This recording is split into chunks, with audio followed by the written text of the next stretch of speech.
Bonjour, je suis Henri-Jacques de Caumont-la-Force et j'habite dans le Nord-Sarthe et je chasse depuis très longtemps, depuis ma plus tendre enfance, car j'ai suivi mes premières chasses à l'âge de 6 ans. Et j'ai pas arrêté depuis.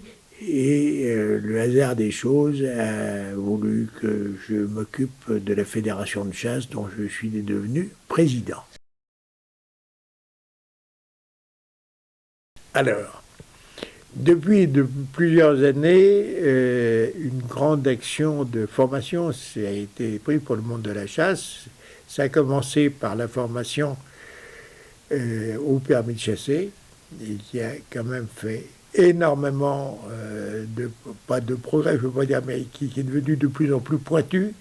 Et on s'aperçoit que les jeunes qui passent maintenant leur permis de chasser se sentent beaucoup plus responsabilisés que leurs aînés, ne serait-ce que pour l'environnement. Et quand je parle de l'environnement, c'est l'environnement des autres utilisateurs de l'espace rural.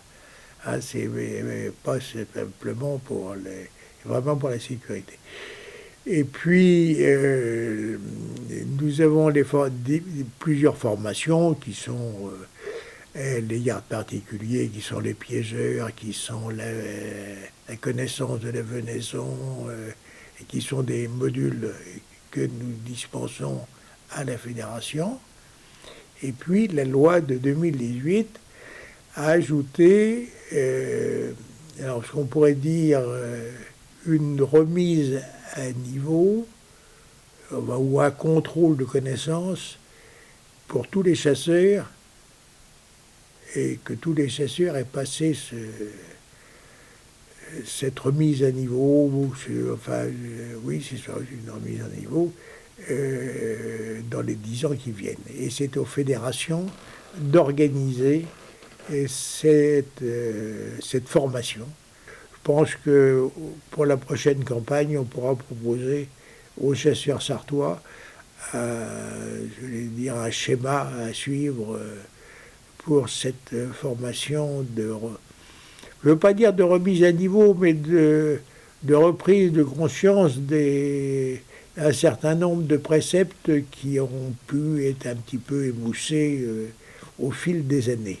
Alors les projets, enfin un bilan et les projets pour 2022.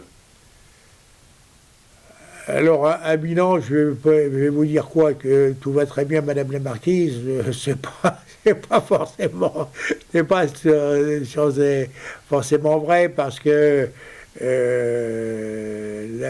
la faune, je vais dire, est très agréable à regarder quand c'est une image.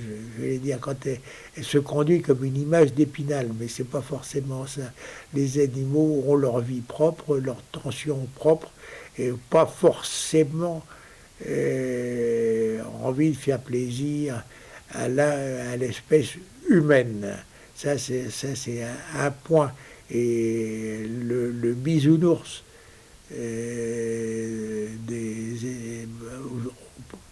enfin des animaux, c'est une rêverie sympathique, mais c'est une rêverie.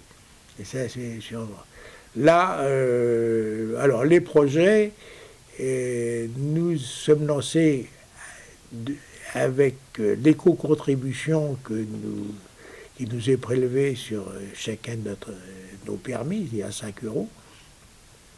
Nous nous sommes lancés avec l'accord des fédérations régionales de l'OFB et de la Fédération nationale.